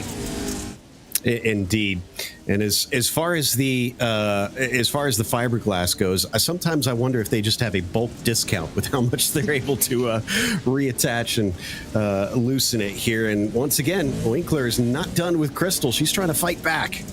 They get free wraps as well on their fiberglass, which is not bad. Maybe Winkler has negotiated that deal. Ran a very tight line because he was very scared that Crystal King was going to run into the left rear quarter panel and just slightly nudge the 720 out of the way. Winkler's had a very, very strong season. 8th in points, been on the podium. Long Beach in particular was one where he shone as we check back in with Briley and Prater, who continue to knock 7 bells out of one another. And guess what? The Terminator, Tyson Miller, has joined the fun as well. Don't fight with him. He'll win that fight. No doubt. This is going to be fun to watch between the 3 of them. And again, if you're that 3rd car in line, you're sitting in the best position because those 2 are going to be distracted. All you got to do is set yourself up and really get the launch off the corner. So Dashley, McFarlane, and Winicki watching on from the sidelines. Cody Winicki still going to grab 9th in this event, so that's going to leave him very, I think, comfortably in that 5th position going into the final round of the championship. Again, remember, the Big House, Crandon International Raceway, next week. Same time, same place, Wednesday, 9 p.m. Eastern on the iRacing Short Course and RaceSpot TV channels. Oh, Briley gets the inside, holds on. Got to watch out for that little jersey barrier on the inside as well. You see a couple of them clipping it a bit, and that could send the truck around in a hurry. That one we've seen all night, of course, just using the banking on the outside right up to the wall to try and help carry the speed and the traction. That was a big hit behind between Briley and Miller, though. You know what? 8 brakes are better than 4, it turns out. That contact wasn't as significant, but, you know, sometimes when I see it in sim racing, you just kind of have to call that out. Barry's lead, by the way, is now 6 seconds. So not only does he have the clean air, he's just dominating. He's driving away from the rest of the field. And you called it earlier, Joe. You know, it's Connor Barry's world. Right now, we're all just living in it. Yeah, like I said a little bit earlier, as soon as he had that gap, as soon as he had that clear air, it was going to be so difficult to stop him. Barring lap traffic or an unlikely mistake out of him, I didn't see the other cars catching up to him. He's only got 2 minutes to go, so precious few laps for this to wrap up. And he is catching the lap traffic for what it's worth. This will mean he will have won 5 of the 9 events this season. That guarantees he's won half the events over the entire 10-round championship. We got to fight for the final step on the, or second and third steps, rather, of the podium, at least in this particular race. If Edmondson gets in front of Knupp, they'll be tied on points, which, don't trust me on the count back. It could actually shake up who finishes second on the night here, Joe, with, 3 laps left to go. Yeah, you don't ask me to do math on air. It's a really bad idea, but I'm sure they have the system all worked out, so they'll figure it out for us. But yeah, this just shows you every position counts in these things. I'm asking race control right now, just in case. Just in case. You never know, and you want to be ready for every circumstance. Connor Barry is going to cross the line. He should be well and truly clear to start what will be the final 2 laps of this race. Knupp's running the higher line, Edmondson the slightly tighter line, and the tiebreak is the race 3 finish. So if Edmondson gets up to second on the night is his as well. Well, that makes it nice and simple. So, Edmondson, the question is, does he know that? And is he aware of that situation? Because he might not while he's sitting there inside the cockpit as we check back in. Is this white flag coming out? White flag should be coming out based on 20-odd seconds remaining for Barry. Oh, I thought Luke Knupp was going to almost roll over there. He was so sideways, but that's just how these drivers take that. 1 lap to go. Josh Edmondson's do or die right now. So will he go do or die? He said that he's not going to do anything that's going to get him in trouble. So I think he's still thinking big picture a bit, but let's watch. Hand over hand, yoinked the handbrake as well. Oh, he tried to use the berm, but I think Knupp's got just enough through the final 2 corners. Edmondson will give it a good go, but top of the screen, surely confirming himself as a 4-time on the bounce champion. It's Connor Barry once again on top at the Firebird Motorsports Park. I mean, clinical, just clinical. When he was put back with the reverse grid, he didn't let it phase him. Still came away with a podium finish in that one. As a few drivers really close across the line. That was King coming home with 7th, side by side with Prater. And if Prater had finished in 7th, that would have actually dropped him behind someone in the 9th point standings. That's how close these Triple Crown races can be. And I really do enjoy the alternate format. Next week, we'll have the competition caution that packs the field up in our main event. It'll just be 1 main event rather than the 3. And Connor Barry stands on top. He's got a teammate alongside. Channel 199 Sim Racing will be very happy with how the team championship plays out. But Barry, we'll talk to him. We'll confirm if he is the champion. Luke Knupp grabs 2nd. Edmondson 3rd. Drapkin, Winkler, Prater, King, Briley, Miller, and Shattuck. The rest of the top 10. And this time a bigger margin starting to build. Keaton, Swain, Vanderveer, Schreiber, and Jones. Those are the only drivers left on the lead lap. Jeffries 1 lap adrift. Hadley Boyces 3 laps adrift, with Dad Countryman 5 laps down, and DNFs for Dashley, McFarlane, and for Cody Winnicki. Let's see, though, if we can start catching up with some of the drivers. Let's start with Josh Edmondson. He's standing by with Joe Peak. Indeed, it wound up being a third, Josh. We asked you if you were gonna try anything wild. We didn't see anything wild, but it certainly looked like things were fierce out there during the race. Oh yeah, that's the nature of Firebird. It's bullring. You just got to get the elbows out, and I was trying to keep it clean, and we did for the most part. And I had to make a couple aggressive passes. Had a good battle with a few people there, but got a little bit of damage and just tried to maintain there. And then, man, I had a scare with a few laps to go. My spotter told me I only have 2 laps of fuel left, and so I was charging hard trying to catch Luke, and then I started getting concerned, and I ran out like right after the line, so just barely made it. Wow, whoever put the fuel in got it just right then. But talk about that fight with Luke, because I don't know if you were aware at the time, if you had passed him, that would have meant second on the night because the points were so close. Were you keeping track of that during the race? No, I was thinking about it. I actually wondered at one point during the race, like, man, I wish I had somebody in here to tell me, if I got him, would that be second or not? And I didn't think it would, so I wasn't gonna, really force it. And then, like I said, the fuel thing too, I got a little scared there. So on the second to last lap, I was starting to fuel save, and then I got the white flag and realized I could charge, and then made a mistake anyway. So. It was, he made some passes there and on Dachelette, and we had a good battle there, and he got a nice gap once he got ahead of both of us, and Dachelette and I were getting a little aggressive there for a minute, so we kind of lost too much ground to really catch back up. Well, a third in the race means still a third on the night in the Triple Crown. Who helped put you on the podium? Got to shout out the team, everybody. Channel 199 Sim Racing. Connor, congrats on the championship. I think that wrapped it up for him. He's been unreal this season. And then the sponsors, Track Racer, coming on board. And then also my sponsor, Pimax VR and Racecraft. It's Josh Edmondson coming home P3, and I believe we've got Luke Knupp as well, finishing second, both in the race and in the points tonight. Luke, we heard Josh's perspective. You were the one having to deal with it, looking, well, not in the mirrors necessarily, but having to try to play that rear guard. What was it like with that pressure? It was tough. He was laying it all, and I saw him slowly catching up, and those last 10 laps I was fighting for everything I had. So super stoked to get another second, another podium. I don't know if this wraps up second in the championship, but it surely definitely makes it easy going into next week, and then knowing I don't have a championship to worry about is always nice. So congrats to Connor on a gnarly season. I've never seen anything like it.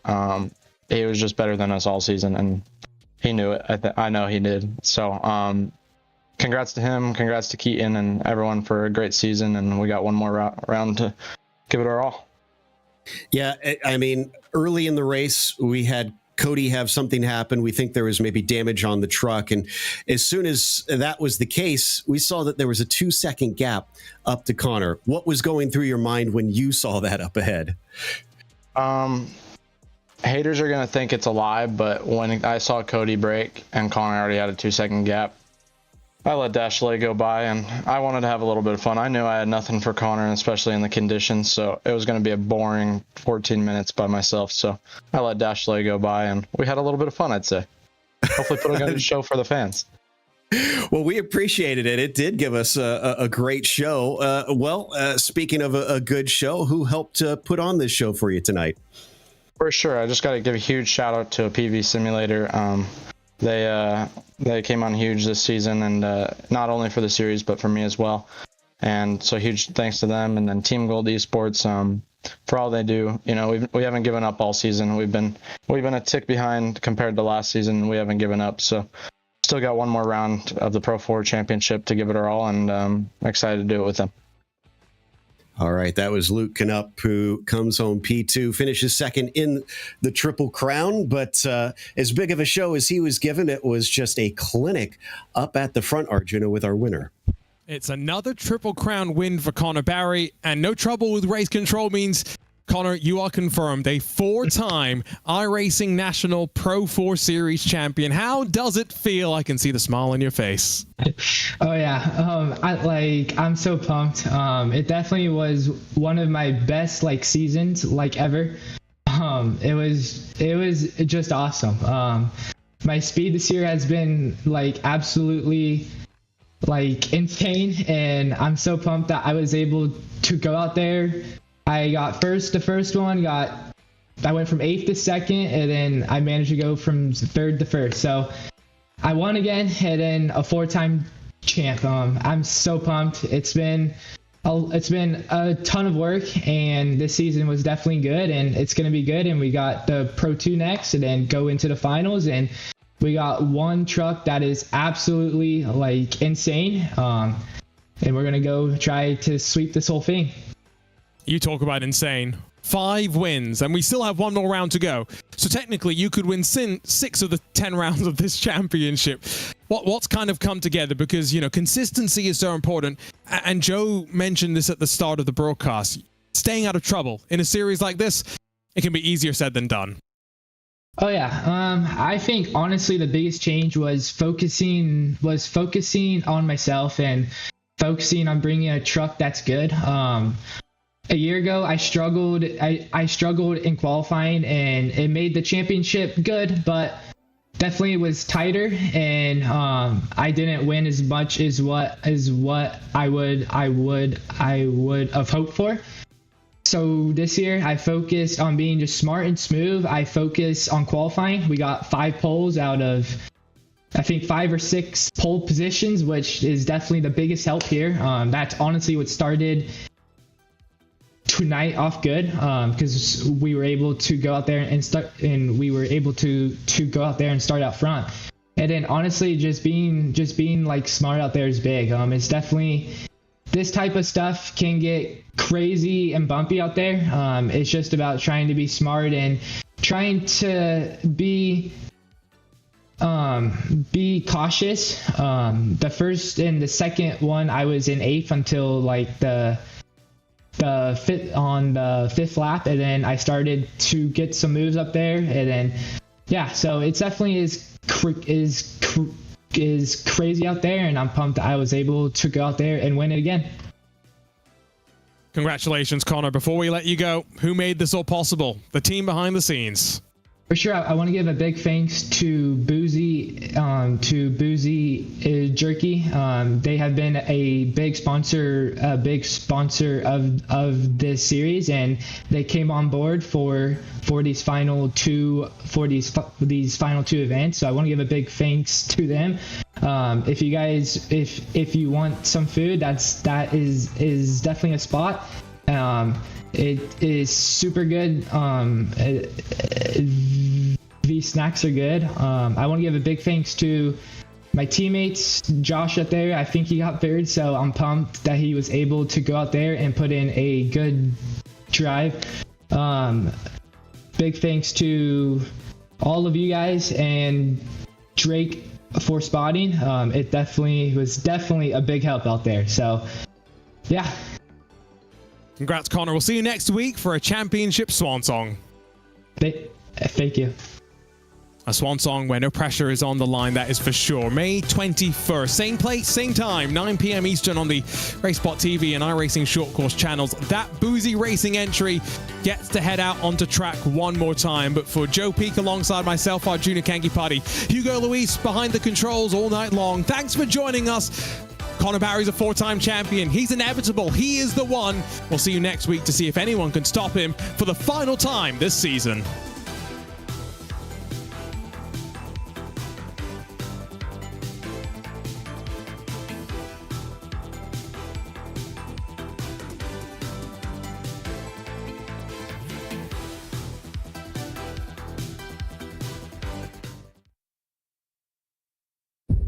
Once again, reigning supreme, Connor Barry, the 3-time iRacing Short Course National Series champion. One thing I would like to tell my competitors is the job is not done yet. You can see that Luke Knupp wants to end the season on a high, did not want the fight to end like this. Second place in the championship, but that's not over yet. But the championship leaders banging and rubbing doors on the run towards the line. Connor Barry tried everything. Experience from the real world to the virtual as well, because then Dashley makes a mistake. It's going to be a new Dashlette this year, so hopefully this means that I'll be running up front more. And history made! Team Gold and Briley on top. One thing I'd like to tell all the competitors for 2025 is watch out, Team Gold's coming. The 2-year wait for victory lane may continue for Keaton Swain. Winning is important. I show up to win, so obviously winning is everything.